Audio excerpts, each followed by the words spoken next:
वसुंधरा शक्ती news, आपले हक्काचे news channel. नमस्कार, मी सुप्रिया तोडकर, वसुंधरा शक्ती न्यूज चॅनल मध्ये आपले सहर्ष स्वागत। पाहूया आजच्या ठळक बातम्या। जर्मन टोळीतील फरार संशयितांच्या आवळल्या मुसक्या। कोल्हापूर स्थानिक गुन्हे अन्वेषण पथकाची कारवाई।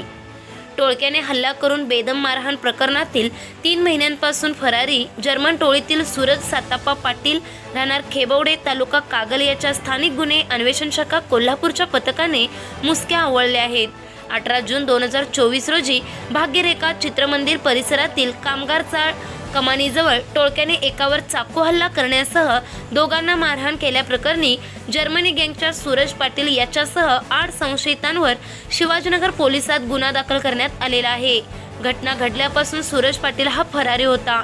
विविध पथकांद्वारे त्याचा शोध सुरू असतानाच स्थानिक गुन्हे अन्वेषण शाखेचे पोलीस निरीक्षक रवींद्र कळमकर यांच्या मार्गदर्शनाखालील पथकाला सूरज पाटील हा गुरुवारी कळंबा नाका येथील रांगणा हॉटेल येथे येणार असल्याची माहिती मिळाली। त्यानुसार पथकाने सदर ठिकाणी सापळा रचून सूरज पाटील याला ताब्यात घेऊन त्याला शिवाजीनगर पोलिसांच्या स्वाधीन केले। ही कारवाई चेतन मसुटगे, गजानन गुरव, परशुराम गुजरे, संतोष बर्गे, वैभव पाटील, प्रवीण पाटील, योगेश गोसावी, विशाल खराडे, महेंद्र कोरवी यांच्या पथकाने केली।